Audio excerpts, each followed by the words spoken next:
ഇന്നലകളിൽ നമ്മളെ നടത്തിയ ദൈവത്തിന് സ്തോത്രം. ഇന്നലകളിൽ നമ്മളെ നടത്തിയ കർത്താവിനെ നമുക്കറിയാം. നമ്മൾ ചിലപ്പോഴൊക്കെ പറയാറുണ്ട്, കഴിഞ്ഞ ദിവസങ്ങളിൽ അത്ഭുതകരമായി നടത്തിയ നമ്മുടെ ദൈവം തുടർന്ന് നടത്താൻ വിശ്വസ്തനാണെന്നേ എന്നൊക്കെ നമ്മളും പറയാറുണ്ട്. ഇന്നലകളിൽ പ്രവർത്തിച്ച ദൈവത്തെ, ഇന്നലകളിൽ അത്ഭുതം ചെയ്ത ദൈവത്തെ നമുക്കറിയാം. നമ്മൾ അവന്റെ പൊന്നുനാമത്തിന് സ്തോത്രം ചെയ്യാറുണ്ട്. അപ്പൊ ഇന്നലകളിൽ പ്രവർത്തിച്ച ദൈവത്തെ നമുക്കറിയാം. നാളകളിൽ ദൈവം പ്രവർത്തിക്കുമെന്നും നമുക്കറിയാം. ആ രണ്ടുറപ്പുള്ളവർ ഒന്ന് ചേർന്ന് ഹല്ലേലൂയ പറഞ്ഞേ. Something is better than nothing എന്ന് പറയുന്നത് പോലെ ആ രണ്ട് ഉറപ്പുള്ളവർ ഒന്ന് ചേർന്ന് ദൈവത്തെ സ്തുതിച്ചേ. ഇന്നലകളിൽ പ്രവർത്തിച്ച ദൈവത്തിന് സ്തോത്രം. ഇപ്പം പ്രശ്നങ്ങളൊക്കെ ഉണ്ടെങ്കിലും അതൊക്കെ മാറും, നാളുകളിൽ ഒരു അത്ഭുതം നടക്കും എന്ന ഉറപ്പ് എനിക്കുണ്ട്.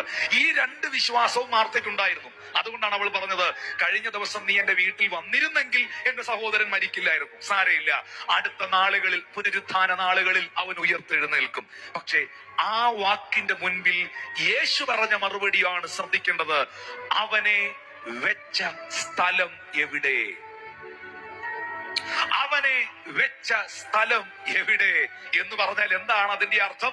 അതിന്റെ അർത്ഥം ഇത്രയേ ഉള്ളൂ, മാർത്തേ, ഇന്നലകളിൽ പ്രവർത്തിച്ച ദൈവത്തെ കുറിച്ച് നിനക്കറിവുണ്ട്. നാളുകളിൽ പ്രവർത്തിക്കും, നാളുകളിൽ ദൈവം ഒരു അത്ഭുതം ചെയ്യുമെന്ന് നിനക്ക് വിശ്വാസമുണ്ട്. പക്ഷെ നിനക്കറിയാത്തൊരു വെളിപ്പാട് ഞാൻ നിന്നോട് പറയാം.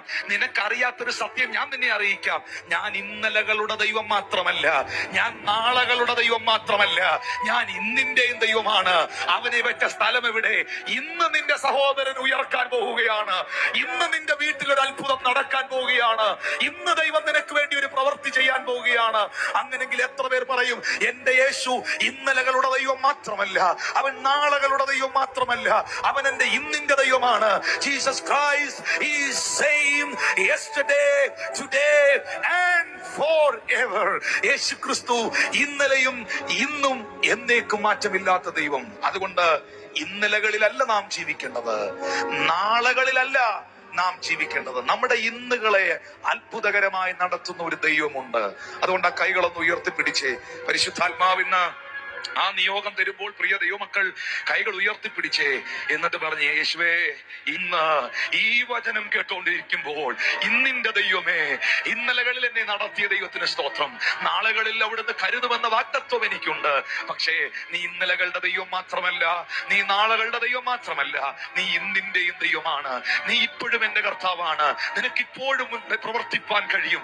ഒരു സെക്കൻഡ് മതി കർത്താവെ അങ്ങേക്ക് അത്ഭുതം ചെയ്യുവാൻ. ഒരു സെക്കൻഡ് മതി കർത്താവെ അങ്ങേക്ക് ഒരു വിടുതലായി.